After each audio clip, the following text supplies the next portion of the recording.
You know, man, stealing someone else's idea is not a groovy thing. It's not cool, okay, man?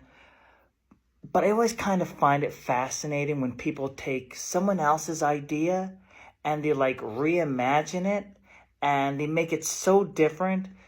You're just hoping the original creator won't be able to tell you stole their idea. But let's be honest, almost everyone does that. But what happens if you live in a country where copyright infringement laws don't even exist? Let's take a look at what those groovy cats in China and Russia are doing, man.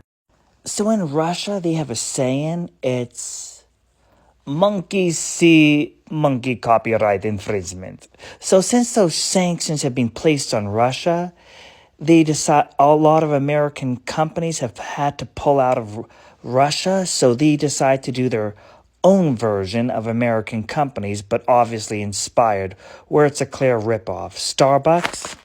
How about Star Coffee? McDonald's? Well, how about Coca-Cola? Meet Cool Cola. Fanta? Meet Fancy. Sprite? How about Street? Then after that, you can brush your teeth off with this ripped-off version of Crust. And everyone loves Legos, but groovy. But since Legos don't exist in Russia anymore, they have World of Cubes. And get this, instead of Levi, they have JNS. And why on earth would you want to Google something when you can Yandex it? And let's not forget about ripping off Disney World. They have something called Dream Island. It's the biggest indoor amusement park in the world. Someone's always spying on you there. You can even Yandex this place. It actually has a pretty groovy look to it all. I'm just going to quickly say, if you're Russian, don't be Stalin. Now, what about China? That right actually looks kind of interesting. Laws. Confucius say, copyright infringement, most sincerest form of flattery. Can you guess which one of these two gums are the original and which one's the knockoff? And what about game consoles? Forget the Dreamcast when you can get a Dreamcast. And forget the Wii when you can get the Wii. And what about the arcade box? This one's actually kind of groovy, man. They ripped off the design for the Xbox, but they gave it PlayStation controllers. And who needs the PlayStation when you can get a good old Polystation? This thing is so misleading. It looks like it's a PlayStation that would take CD-ROMs. It has the box of a Nintendo 64, but when you open it up, man, it takes cartridges like for the Super Nintendo, man. Isn't that crazy? And who needs Puma when you can always get Numa, Tuna, or Pig? Like, you can't even make this stuff up, man. Forget Adidas when you can always grab Adios. And who needs Nike when you can grab Hike, Calvin Klein when you can get Colonel Klein or Calvin Klein. And let's check out their version of Disney World. It's called Wonderland.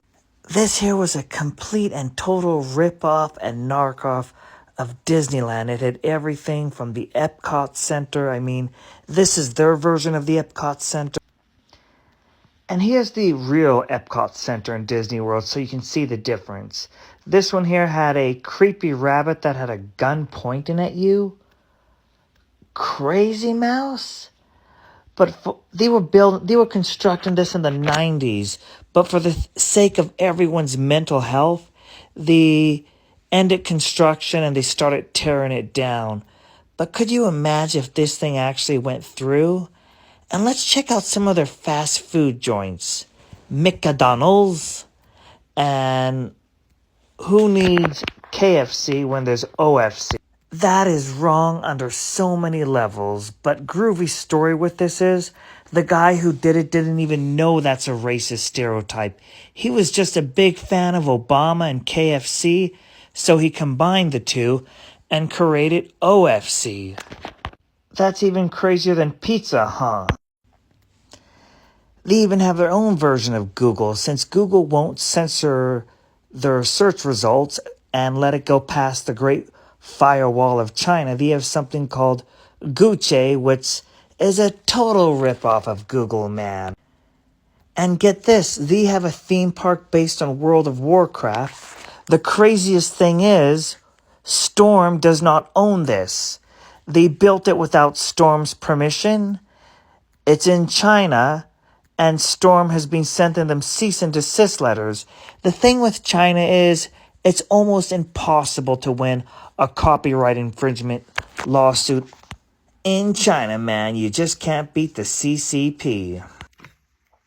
Now, actually, there's a funny story. So a number of people have tried to take China to court, but it's almost impossible to win a lawsuit against the CCP, man. But Michael Jordan noticed one Chinese company was using his trademark logo, and it had the Chinese version of his name on the company. So he took them to court, and they basically defended, well, that's not his name. His name is Michael Jordan, and our slogan is slightly different, and Michael Jordan ended up losing. But what do you think what Russia's doing, what Russia and China is doing? I mean, it's like the Russian to change something we already did. Is this stealing people's idea, or is it reimagining?